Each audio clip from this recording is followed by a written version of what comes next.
people understand the body is, we can say it's the most machine that we are living this life experience and help us to be our self. And something that I always say, when you die, nobody, this body won't like reincarnate, someone else will use it. So you only have this lifespan to get the best of this body that you can do. So for me, that's amazing. And if people wants to dig in more like how our body works in physiology, they will be amazed about that.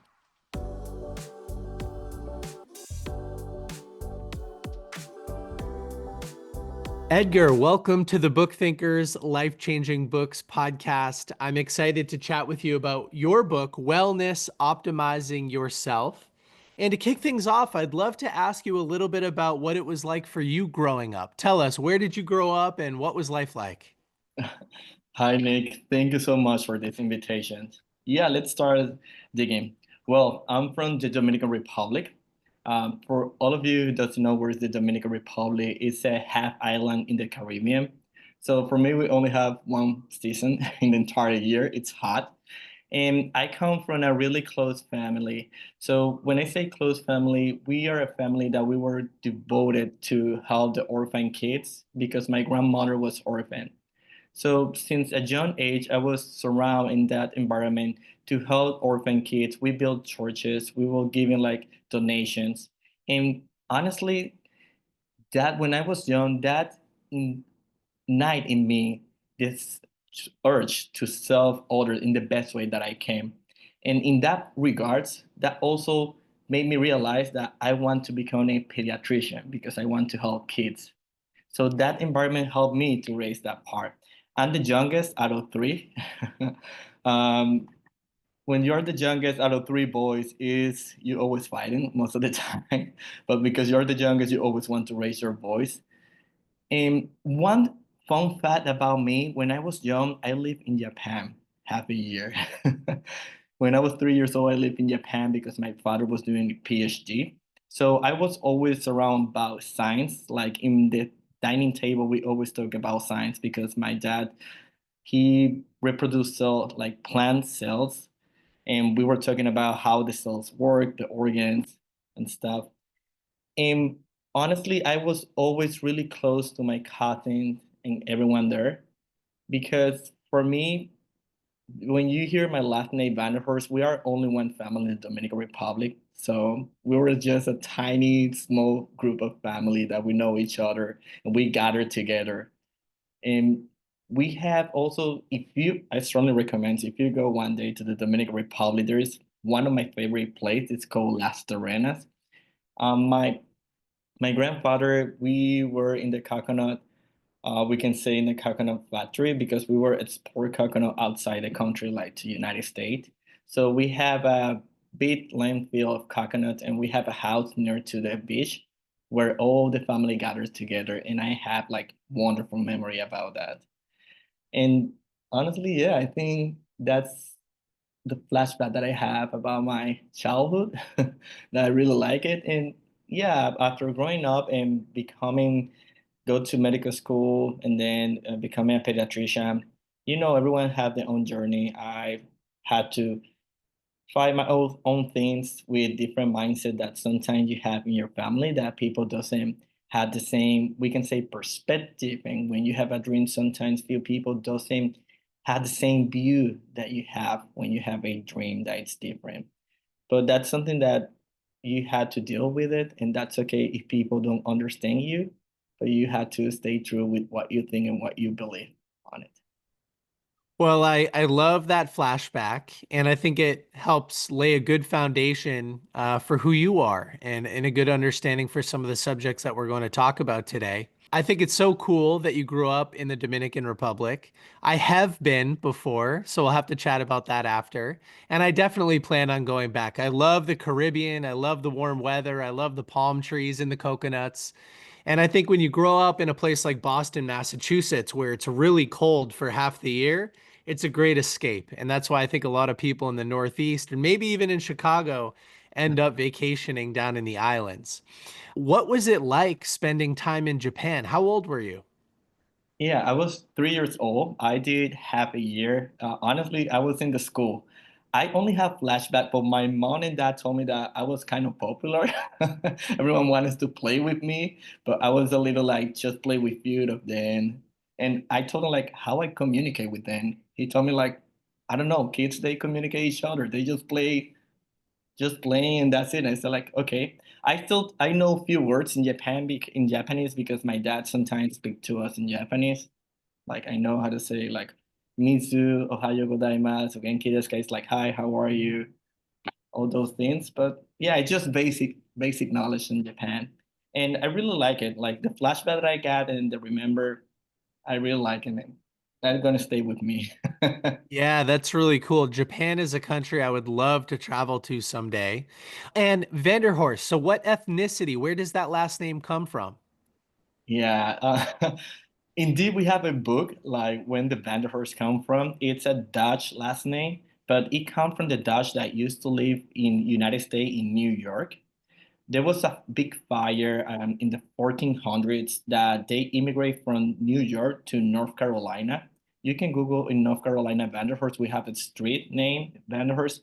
And then after that, the son of Mr. Vanderhorst, he wanted to go out, and then he ended up in Samana. It's a province in the Dominican Republic, and then he built his legacy over there. So Oh, Vanderhorst is mainly for Dutch, but now in the Dominican Republic, all the Vanderhorsts are Dominican. It's really yeah, like for grandparents. that's funny. I know that not too far away, Aruba, which is also in the Caribbean, is a Dutch island, and there are a lot of Dutch people in Aruba. So I didn't know if that if there was any connection there. Well, with Aruba, no, certainly, but yeah, most of like we can say immigrate. It was like from England, Dutch, and United States. They immigrated to the islands. Also, it was in the time when there was the slavery and people want to escape. Also, Okay, yeah. Well, thank you for sharing. Now, how did you end up in the United States? well, for me, when every time when I was in high school, my summer I always go to summer camps abroad. So I did summer camps in Boston, in Canada. I went to Canada too. So when I finished high school, my parents decided like, do you want to go right away to the university, or do you just want to like settle down your English and also probably go to college in the United States? So I say yes, but I went to Canada. I lived in Canada for half a year. My father was like, do you want to go to medicine or do you want to do business? I said like, well, I really want medicine. I really want to become a pediatrician and doctor. He told me like, okay, just enjoy Canada and think about it. I started to like do the IELTS test and do my personal statement to apply for university in Canada. But I realized, no, I want to really medicine, and I said I will go back to DR. And in the DR, in my university, they have some agreement because they teach you if you're going to become a doctor, you're gonna do your specialty in the United States.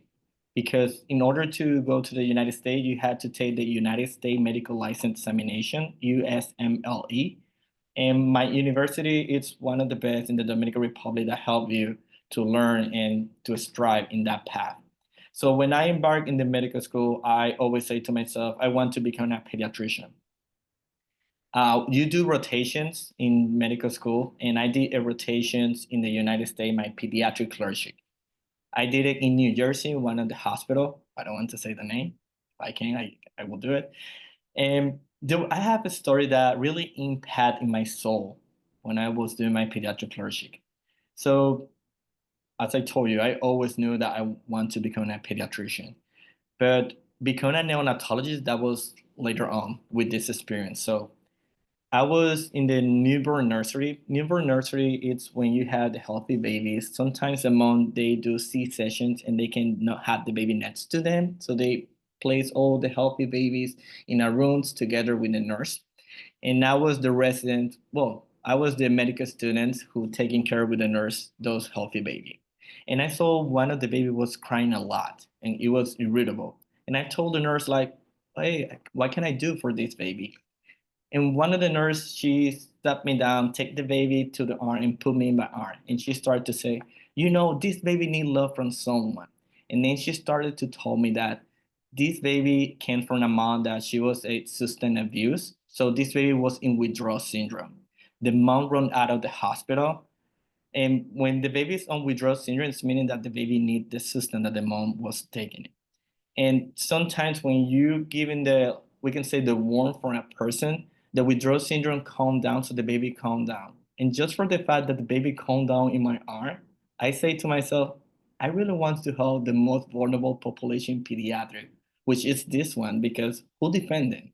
Like they don't talk, they don't do anything. We are the ones who have to help them.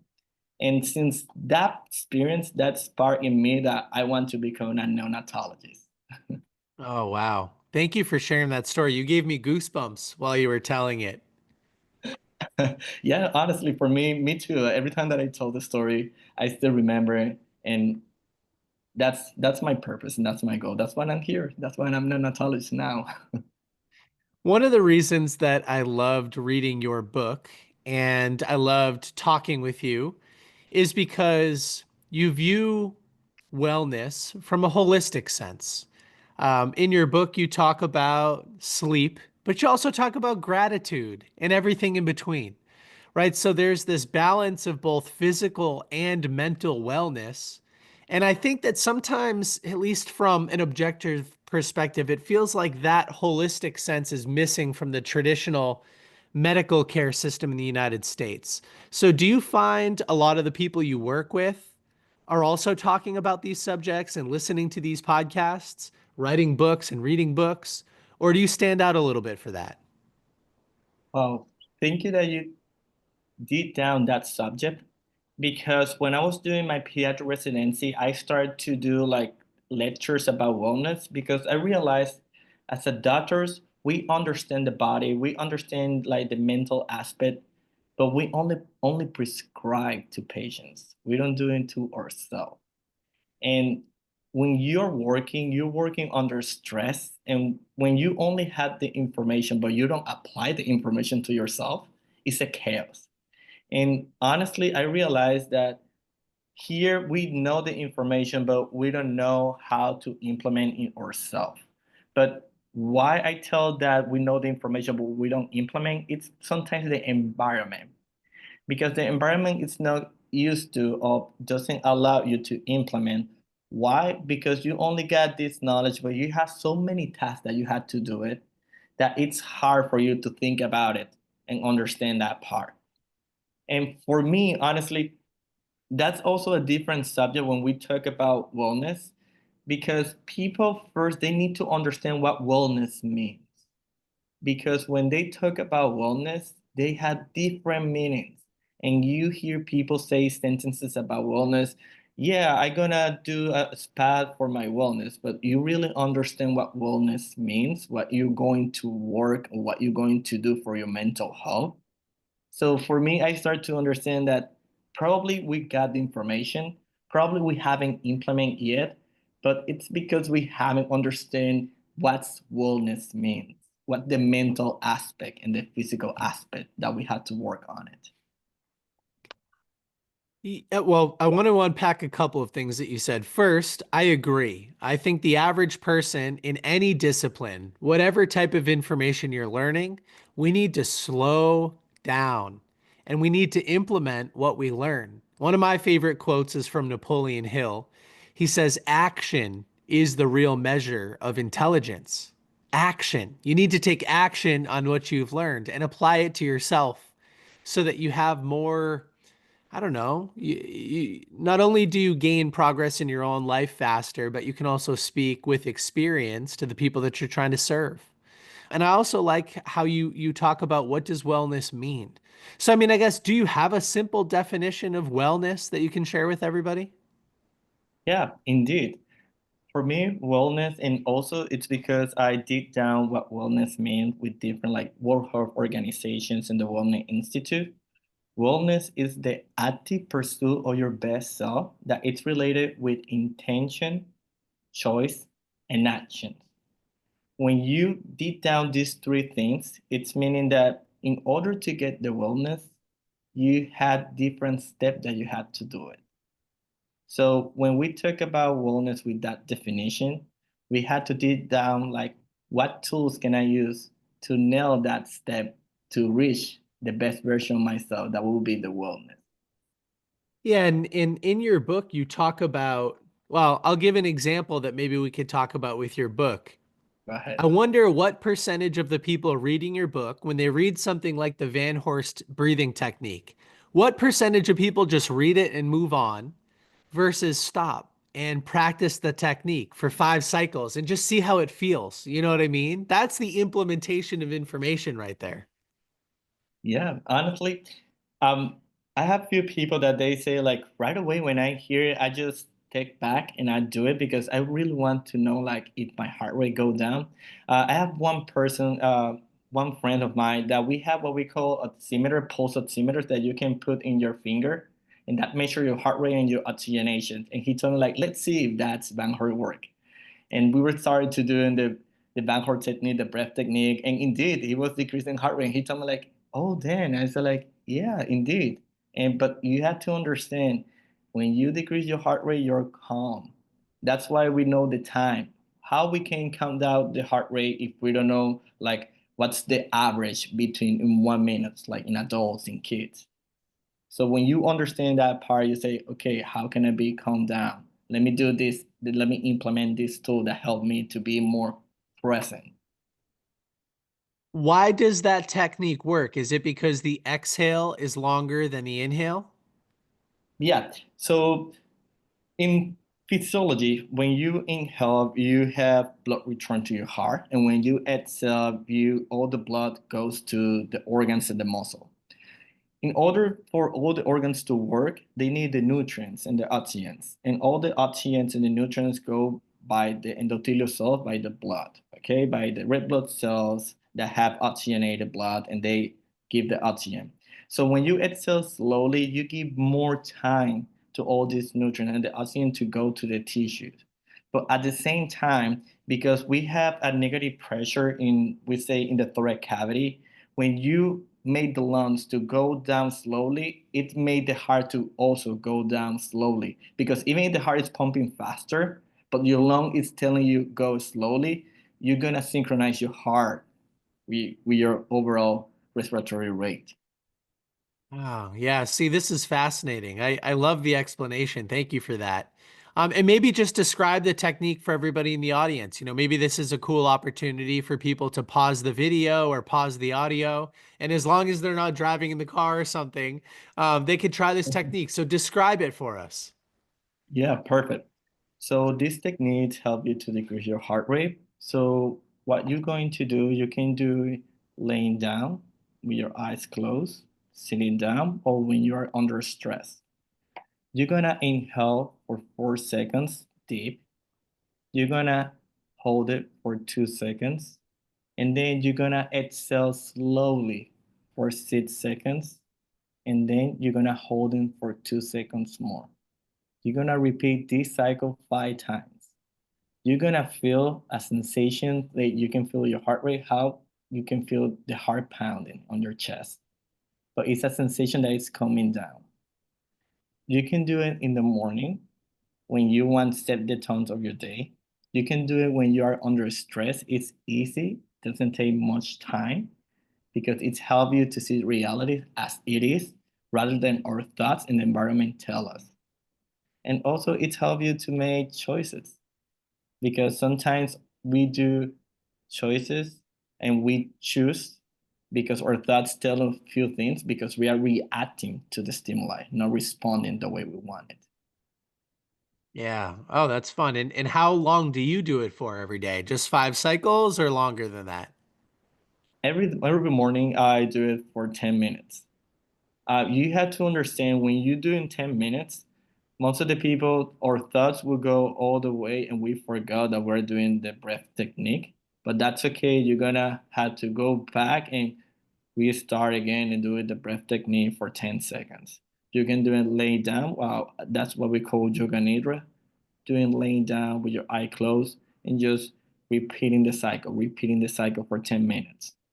That will help you. That's something I really amazed. This quote by Viktor Frank that say, between a stimulus and response, there is a space. That's a space or superpower. So in order to practice that space, to be in that space, to respond to the stimulus the way you want it, you have to practice to be calm. And as we talked before, like we are given the tools, but sometimes when we are under chaos, when we are doing like in the morning routine, we forgot. So that's also that my book it's help you to you can develop your self-talk because with your self-talk will help you to remind yourself, oh, I know this tool. Let me do this tool at this time that I need it. Because this tool is to use it when you need it. Yeah, I first started reading about meditation and breath work about 10 years ago. And at first, I found it very difficult to sit with my own thoughts and be peaceful, right? Just like you highlighted, my mind would race everywhere. And I thought I was doing it the wrong way, right? But then I read a great definition of meditation somewhere. And they said meditation is the return to your breath. And so that process of losing control and thinking about something for 5 minutes and then realizing, oh, wait, I'm supposed to be meditating and then returning to your breath, that is meditation. And so, and I just wanted to share that with everybody who tries the technique and can't do it for 5 rounds without losing control or anything like that. It's okay. That's part of the process. And you'll get better over time. The other thing that I wanted to share related to your Viktor Frankl point is that sometimes people ask me, Nick, how has your life changed? You've been meditating almost every day for 10 years. What's the difference? Well, the difference is I have more processing time. I have more time between the input to my brain and my response, and I'm able to operate from a place of logic and less emotion. I'm able to process more efficiently, take in my surroundings, and slow things down, and maybe have a little bit more emotional intelligence. And by the way, that is worth its weight in gold. I'm so much less emotionally reactive. I'm a lot calmer in stressful situations, and I'm able to regain, that kind of standard heart rate a little bit faster. Have you had similar experiences? Yeah, honestly, for me, when I started to do this technique in my process, because I started to develop this technique and I practiced my wellness, was in my, we can say, when I hit my own version of rock bottom, that I decided I need to change a perspective of how I see myself and how can I work to strive to be the best version of myself. So when you do this technique, you also are present and you respond with your authentic self. What does that mean? Let me be clear. So when you are calm and you don't react, because sometimes we have emotions, and emotions, it's not bad. Emotion is just information about yourself. It's just information of how you interpret the situation that is happening or the things that it's happening to you. Okay. So when you analyze and you have those emotions and you have those information, what is happening, what your thought is telling you, and you respond the way you want to do it, because you are unique. People say like it's okay, you want to compare yourself, but since you were born till now, no one had the same experience as you. We call what we call in science epigenetics. It's all the change that happen on top on your DNA based on your experience. So if you want to be fair enough, you can never compare yourself with no one because you're the only one who know your own advantage and disadvantage. However, nobody give you a script or paper how to be yourself. You're learning how to be yourself. This is a life experience. So in this process to understand who you are responding with the informations and the things that you know at this time. It doesn't mean that you will have like the right or bad response. It's just that you have your response based on the information that you have. And later on, you will learn based on the outcomes because that's how life it is. This is a life experience to learn how to be yourself, and you're the only you are the only person who know how to be yourself. That's why they gave you that role. So but you have to be present to stay tuned with yourself, with who you are. Yeah, I think that's a beautiful message. And I agree. And by the way, It feels good to hear that from somebody like you, who's in the medical space, who studies science, but is also talking about subjects like self-love and gratitude and the importance of these things. And yeah, it's refreshing. My next question for you is about a subject that you write about, and I'm a total nerd in this world, and that is sleep. I love working on my ability to get better sleep. I love reading about sleep. I love practicing different things related to sleep. I think that for a lot of people listening to this podcast, if they just slept a little bit more, it would have a very outsized positive impact on their health. So just tell us, what are some of your favorite sleep tips? Yeah, and honestly, I also read in your book about sleep hygiene. You also have it. Yeah, but for me, I wrote in my book the sleep hygiene, the doctor that we recommend. I will tell you the ones that I do it that help me. I always, before I go to bed, I take a hot shower because I want to relax my muscle. Okay. I always put my room to be dark and I don't use the phone because when you use the phone, what it tells to your eyes, it increase the melatonin. So decrease the melatonin. So when you decrease the melatonin, it tells your body that you have to wake up. We call the circadian rhythm. That's why we sleep at night and we are wake up in the morning. So when that is dark and also when it's cold, it helps you to hit the drowsy state that you need. And also sometimes you say, but my thought is running a lot. Like my mind's all over the place. Even if I'm in bed, I take the hot shower and it's dark.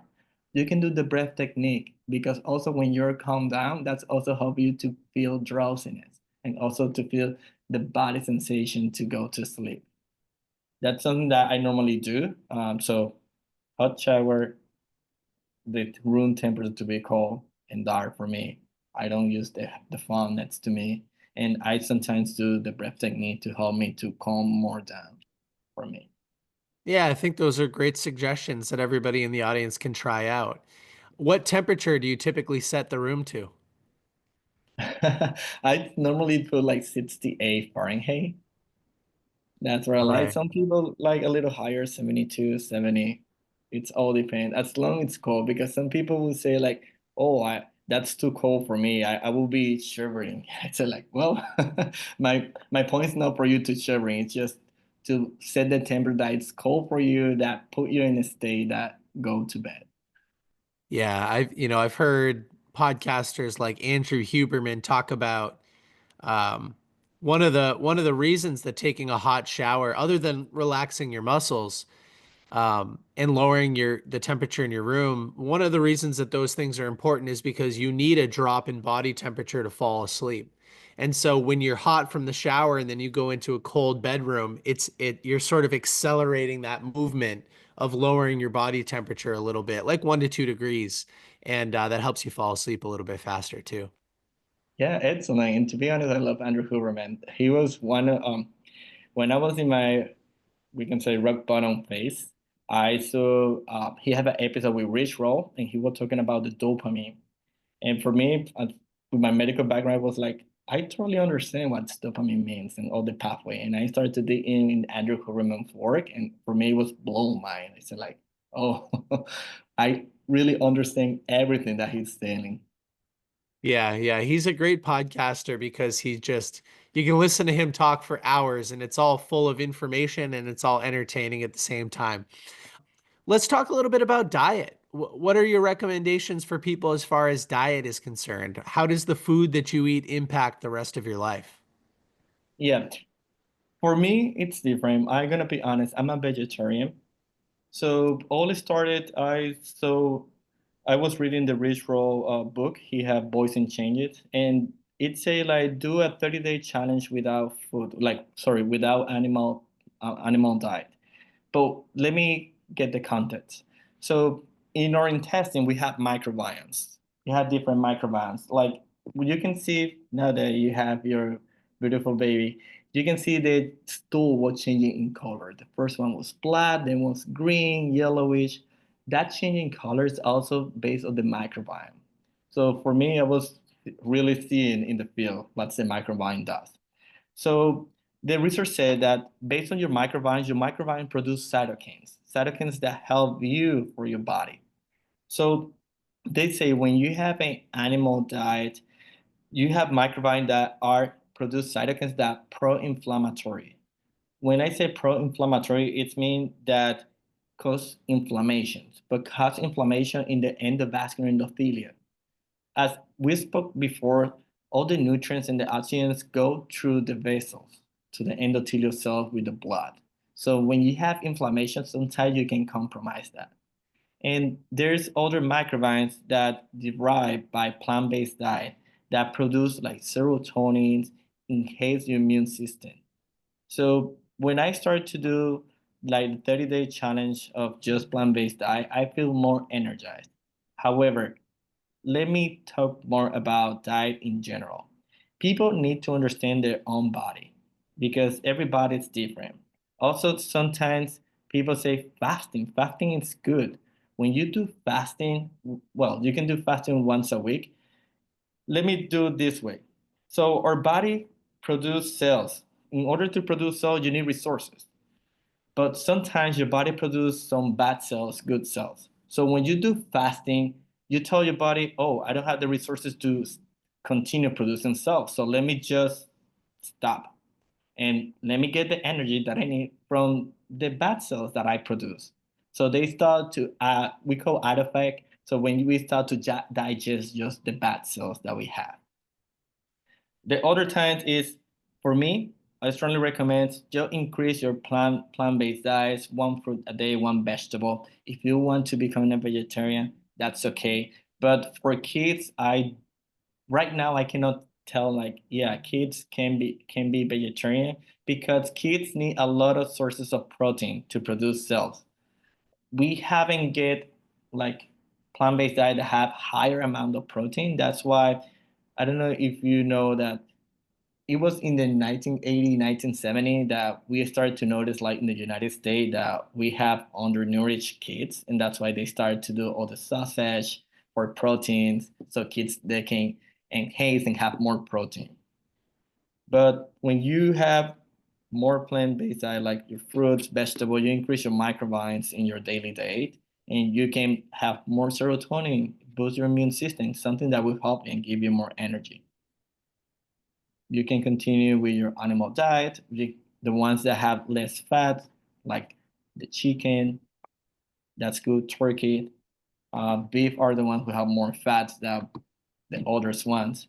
But that's, I can recommend that. For me, when I say diet, it's like a really debatable subject because they have different sources, different informations about that. But we had to be right. We had to understand when you increase your plant-based diet, you have good microbiomes.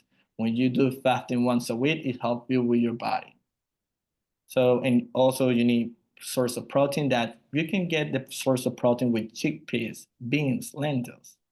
That's something that Greek yogurt too.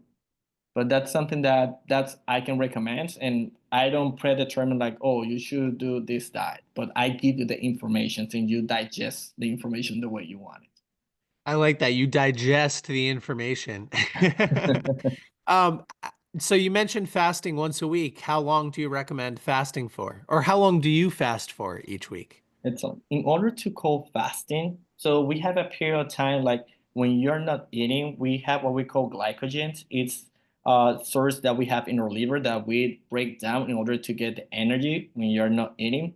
In order to run out all the glycogens, we say fasting for about 16 to 18 hours.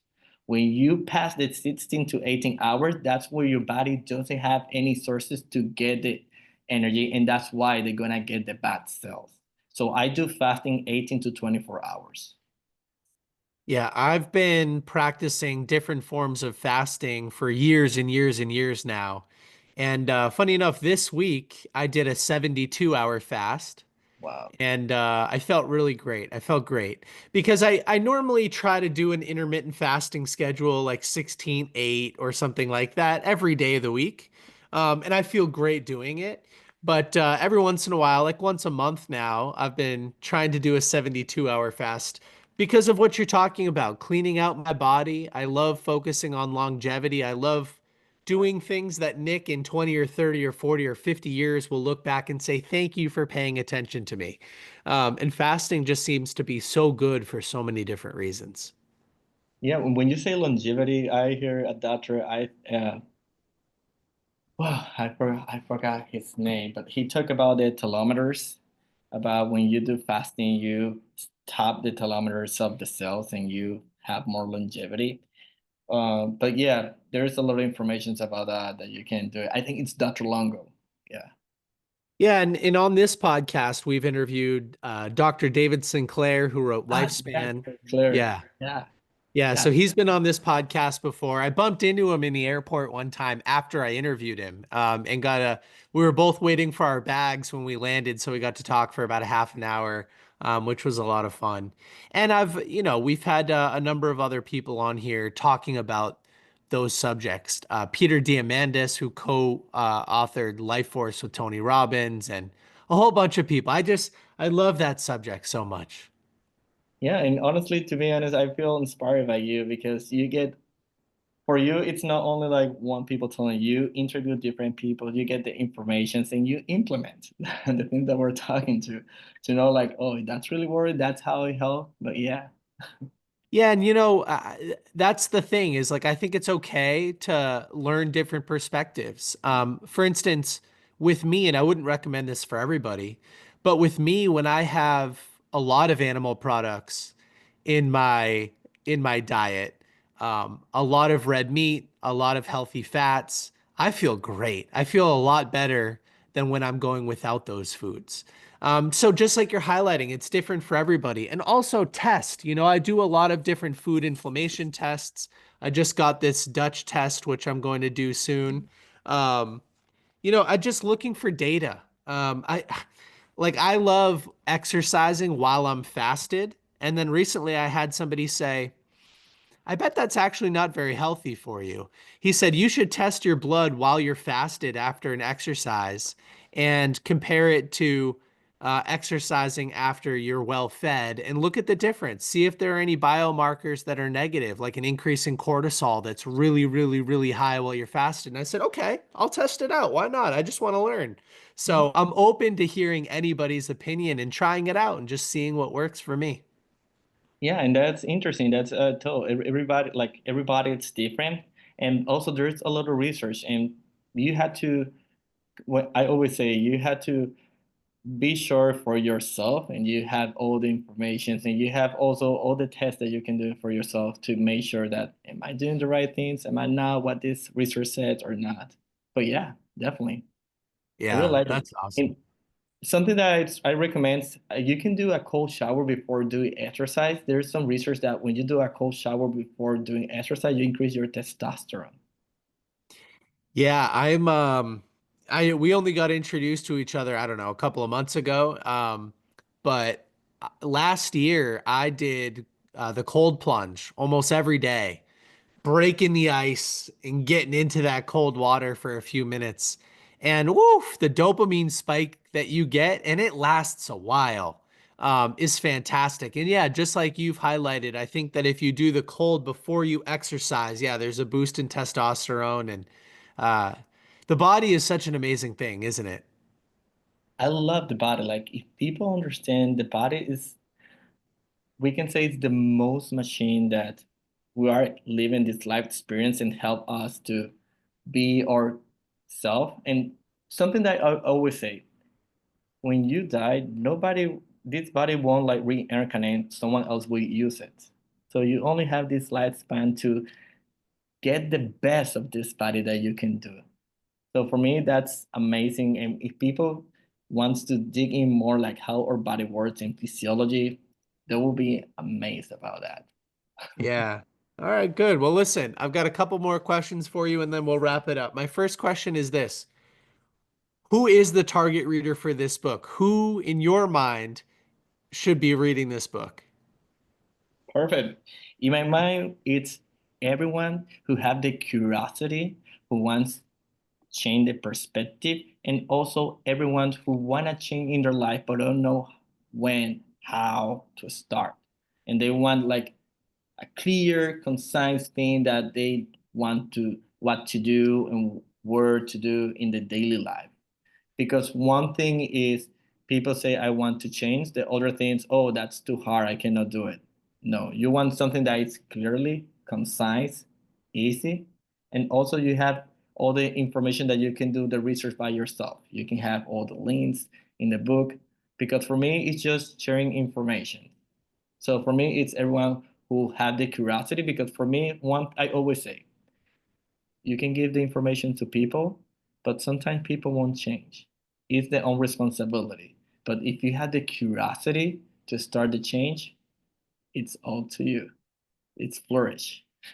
Yeah, no, I think that's fantastic. It reminds me of that saying that's like, you can give a man a fish or you can teach him to fish and he'll feed himself for life or something like that. You know what I'm talking No, about. yeah, Yeah. totally. But it starts with the curiosity or the desire to learn how to fish, right? Um, I had do you give copies of the book to your clients or I mean, I guess I wouldn't call them clients, the parents of your patients. Like, are you able to give the book to people that are working with you? Well, in that regard, no, I don't do it, because sometimes most of the time I talk with the parents in a, we can say, uncomfortable and difficult situations. Because Yeah. when I'm talking with the parents, they are dealing with their kids that are sick and premature babies. So that's why I don't do it like, oh, let me give you my book so you can read it. I just give the tools and advice and talk to them. But I don't give it right away, because it's not the right moments most of the time that I'm talking to parents. That's Yeah. the, yeah. That totally makes sense. Yeah. Especially I'm sure having a premature baby is chaotic and stressful and scary. And yeah, you don't want somebody saying, "Hey, by the way, you should learn how to sleep better so that you have a better relationship with your kid," you know? All right, fair enough. Two more questions for you. My first is Go this: for ahead. people that want to buy a copy of the book or learn more about you, where should they go? What should they do? Perfect. Yeah, if they want to buy a copy of the book, my book is on Amazon. I have the hardcover, paperback, audiobook, and the ebook that you can find it. Also, I'm in social media. In Instagram, you can find me at Edgar Reynoso Vanderhorst, most known as Dr. Vanderhorst. LinkedIn, as the same, Edgar Reynoso Vanderhorst. And you will get to know more about me. And also, I will give you more tips and understand this new perspective, how to be your best self. All right, great. We'll make sure those are linked in the bio. And then here's our last question for today. If the book was accidentally deleted, but you could leave the world with just one message from that book, what would it be? Wow. I really like that part. For me, I love this quote for Carl Jung, and if the book is deleted, I will give that. It's a, the world will tell you who you are. And if you don't know who you are, the world will tell you. Oh, wait, if I said it right at the same time, but yeah, it go that way. The world, yeah, the world will tell you who you are. And if you don't know, the world will tell you. Yeah, I Yeah, you think know what I love about that lesson is a lot of people think that they deserve something different, but where you are today is in accordance with how you've been behaving, right? James Clear in Atomic Habits, he would say something like every action you take is a vote for the person you're becoming. And so the result of where you are today is a result of the actions you've been taking for years and years and years, right? So, yeah, if you're unhappy with your situation, you need to change your habits and behaviors, and you need to start focusing on subjects like the ones that you do in this book. Absolutely. excellent. And I will revise the quote and I will say it again. It's, the world will ask you who you are. And if you don't know, the world will tell you. So Yeah. be yourself, be your authentic self, and be sure that you know what you want in life. Thank you for coming on the podcast today. Thank you so much, Nick.